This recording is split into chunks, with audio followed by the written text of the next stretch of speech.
Thank you. Thank you very much. Thanks to each of you for being here. This is an important topic and one that we've got to wrestle with. You know, over the last year and a half, far too many of our once respected academic institutions in America have become hotspots, not just places that tolerate it, but hotspots of anti-Semitic rhetoric, violence, and hostility. The inaction of both university presidents and university administrators, along with inaction on the part of the Biden administration. These are things that have allowed a notable and unfortunate surge in anti-Semitism to create an atmosphere of fear and intimidation, depriving Jewish students, among others, of the opportunity to have a safe learning environment, an environment that's conducive to learning as opposed to something quite the opposite of that. Now, in contrast, just over the few weeks he's been in office, President Trump has already issued an executive order to combat anti-Semitism on the campuses of America's colleges and universities. To enforce that mandate, he's established the Federal Task Force to Combat Anti-Semitism, which plans to visit 10 universities identified as having allowed anti-Semitic violence to foment and to remain unchecked. Now, moments ago, we heard from one of my Democratic colleagues a suggestion that what has allowed this to happen is not, in fact, the fact that the U.S. government has literally funded Hamas, literally given money that has gone to Hamas, literally funded what Ms. Nomami was referring to, my term, not hers, the anti-Semitic industrial complex. Instead, it's a desire to withdraw some funding from the Office of Civil Rights within the U.S. Department of Education. Let me ask the question. At what point did the Office of Civil Rights inside the U.S. Department of Education do a darn thing about this? At what point did they stop funding from going to Hamas?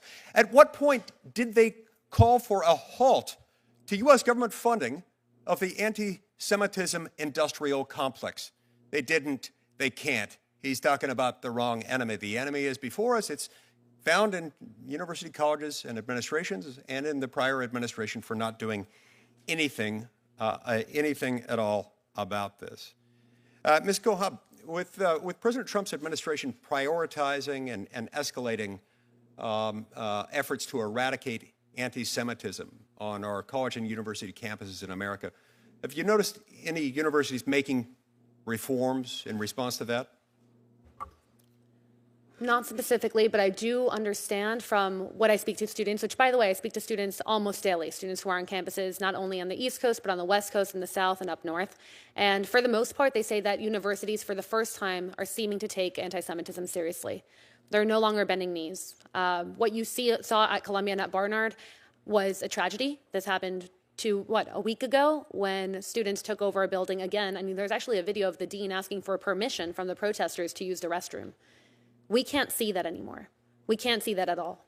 At the same time, I do want to say that it seems that the new administration, because they're putting teeth finally behind the civil rights acts that we've been begging to be enforced, administrations are finally making a difference. Take, for example, NYU, which I filed my case against them in 2019, and then there was another case filed against them in 2023. They've changed their policies to have an anti-Zionism section that straight up says that you cannot use Zionism as a litmus test to let students in or out of spaces. You cannot ask students whether or not they're Zionists. You cannot have Zionist-free spaces. That's a huge step forward. I really think that administrations have started realizing that they were privileging activism over academics to the detriment of not only their Jewish population, but to any student who might think differently. Often using contrived, supposed, but really false inadequacies in the law as a justification for it. Either an interpretation of the First Amendment that it really can't be reconciled with First Amendment jurisprudence, or in some cases, supposed inadequacies of the civil rights laws that don't exist. Now, the Anti-Semitism Task Force plans, at least initially, to visit the following 10 schools: Columbia, George Washington, Harvard, Johns Hopkins, New York, Northwestern, UCLA, Berkeley, Minnesota, and USC. Are there other schools that you would add to that list that ought to be at the top? How much time do you have? I do think that every single Ivy League school is to blame. I think that there's some schools that can be studied. So, for example, there are studies like in Florida or schools in Georgia that immediately shut down the encampments. Even, for example, at Princeton, they put out a statement after the encampments at NYU and Columbia where they said any student who attempts to encamp will be suspended and possibly removed from the university. They had 2-3 students try to encamp and it was shut down immediately. I think if I'm thinking of other hotspots, was Berkeley on your list?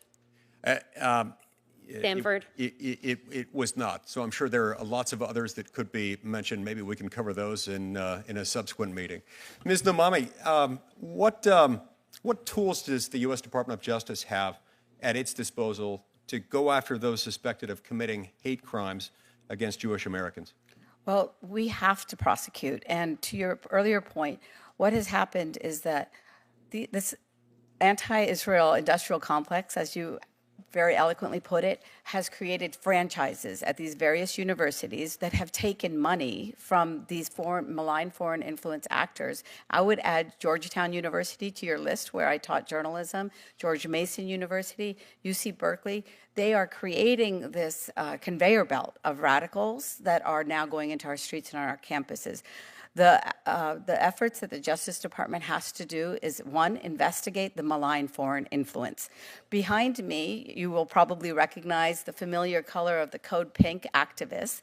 And what is unspoken oftentimes is the fact that a man by the name of Neville Roy Singham has helped to fund this Chinese propaganda against America, using Israel, for example, and Jews as now a Trojan horse to have this kind of hate. We have to stop those malign foreign actors. The signs that I've shown you include this lovely manifesto from the America's Communist generation, the American Communist Party. So these are malign foreign actors that are in the United States of America, and they want to overthrow our system as we know it. And to me, that is the most serious way that we can try to dismantle their network. Marxism and anti-Semitism make a wicked combination. They tend to